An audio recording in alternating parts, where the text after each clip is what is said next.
Hi, Mike from Mike's Carburetor.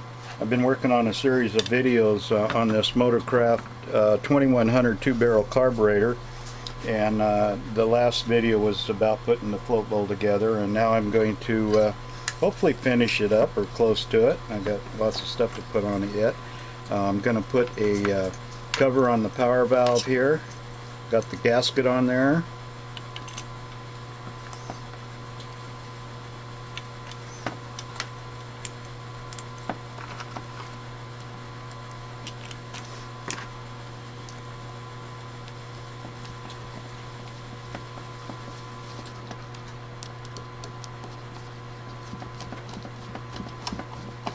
Don't reef down on these, don't over tighten them, especially with this aluminum body. You could strip them out easy, and also you warp your cover here and it will leak.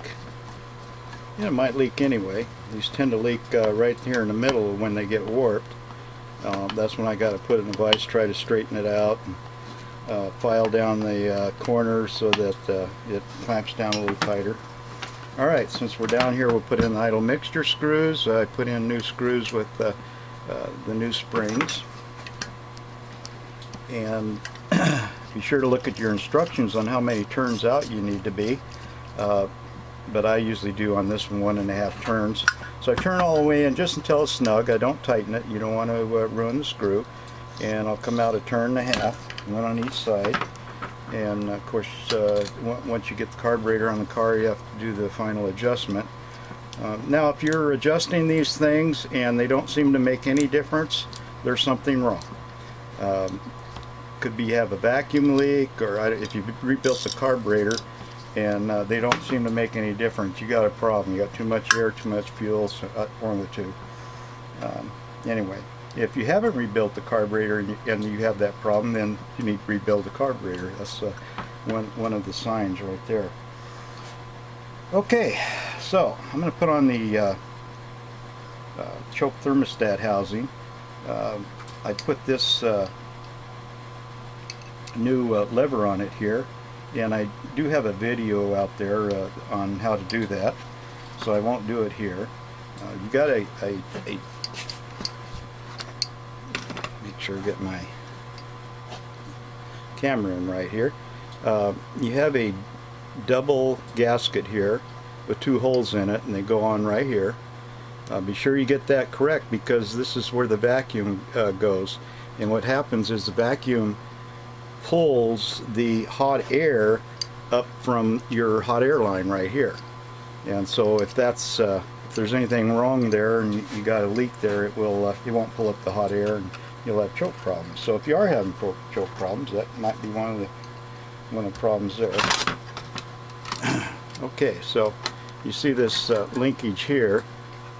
It's clipped on there. I found it easier to put it on to start with, and then it just simply goes in this hole down here on the fast idle cam.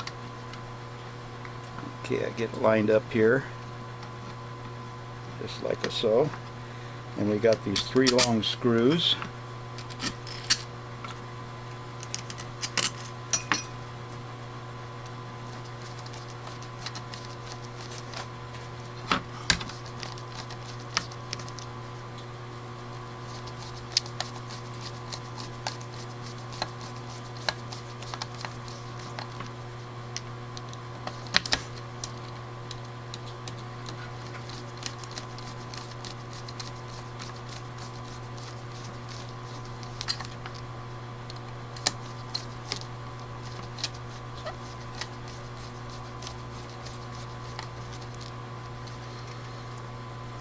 Okay.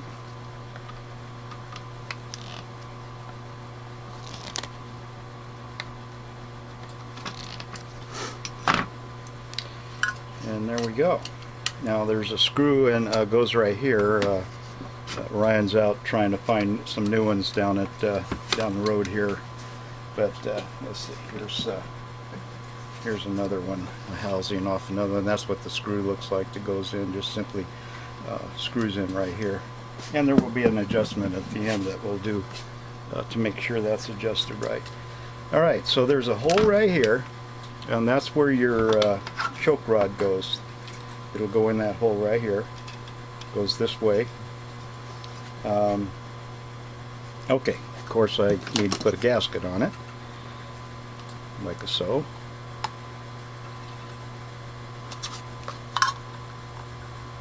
Okay, this hole here, right here in the center, you have your all thread rod that goes in there with a little nut on it right here.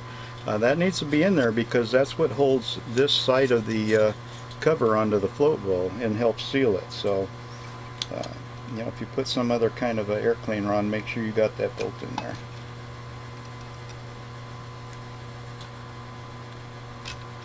I'm just trying to thread this choke rod in there. I didn't take it off the carburetor. Didn't really need to in this one. Now your choke rod might be slightly different, but basically that's what they look like. Okay, so simply put in your screws, there's 4 screws plus this in the center, and I will tighten them all down evenly all the way around. And I'm missing one screw, which is okay because I'm going to take the cover back off anyway. I got to put some fluid in it and make sure that my accelerator pump housing and my power valve housing isn't going to leak. Okay, so there we go. So now we're going to do the choke, and we simply put the gasket on there. Now I try to use a new thermostat. I do carry them for this particular carburetor. Why mess around? They're not that expensive. And you get as close to the index as you can, and your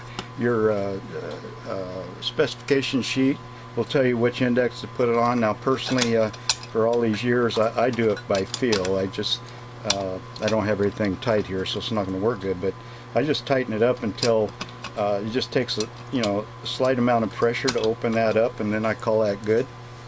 Okay, so there we go. We do have the cover that goes on here. Okay, so this is serves 2 purposes. It keeps the cool air from the fan off of your thermostat, so it's kind of nice to have. If you don't have one, try to find one. They are hard to come by.